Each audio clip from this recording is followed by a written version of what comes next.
ہمارے خداوند یسوع کی انجیل مقدس متی کے مطابق اس کا 5واں باب 20 سے 26 آیات تک۔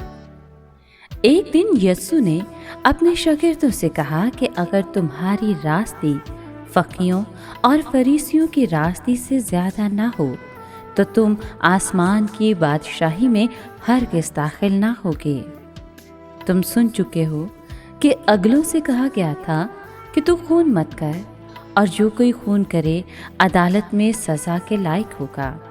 لیکن میں تم سے یہ کہتا ہوں کہ جو کوئی اپنے بھائی پر غصے ہو وہ عدالت میں سزا کے لائق ہوگا، اور جو کوئی اپنے بھائی کو راکا کہے وہ عدالت عالیہ میں سزا کے لائق ہوگا، اور جو اس کو احمق کہے وہ جہنم کی آگ کا سزاوار ہوگا۔ بس اگر تو قربان گاہ کے پاس اپنی نظر لے جائے اور وہاں تجھے یاد آئے کہ میرے بھائی کو مجھ سے کچھ شکایت ہے، تو اپنی نظر قربان گاہ کے سامنے چھوڑ کر چلا جا۔ پہلے اپنے بھائی سے میل کر، تب آ کے اپنی نظر گزران۔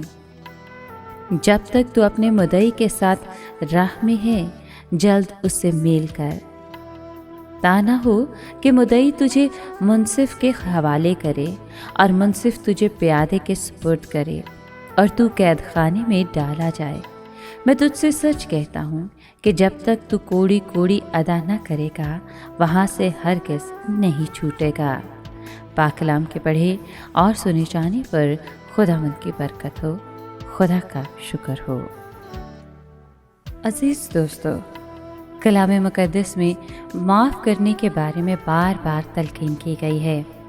یسوع مسیح پیار کا منبع ہے، وہ پیار کا سرچشمہ ہے۔ اگر آپ سے کوئی غلطی یا گناہ سرزد ہے اور آپ اپنے کیے پر شرمندہ ہیں، اگر آپ کو غلطی کا احساس ہے تو مسیح میں جھک کر اپنی غلطی اور گناہ کا اقرار کرنا ہوگا۔ ہمارا خدا بڑا ہی مہربان خدا ہے، وہ ہمارے گناہ معاف کر کے ہمیں گلے لگا کر نئی زندگی دیتا ہے۔ کلام مقدس میں آج کا پیغام بھی یہی ہے کہ اپنے بھائی سے اگر تو ناراض ہے تو قربان گاہ پر نظر چڑھانے سے پہلے جا اور اس سے صلح کر، اور اس کے بعد آ کر اپنی نظر گزران۔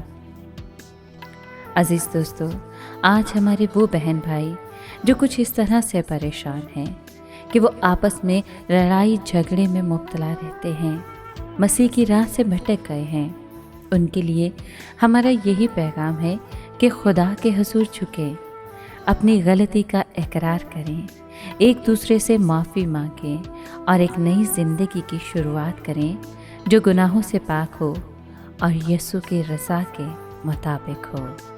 آمین۔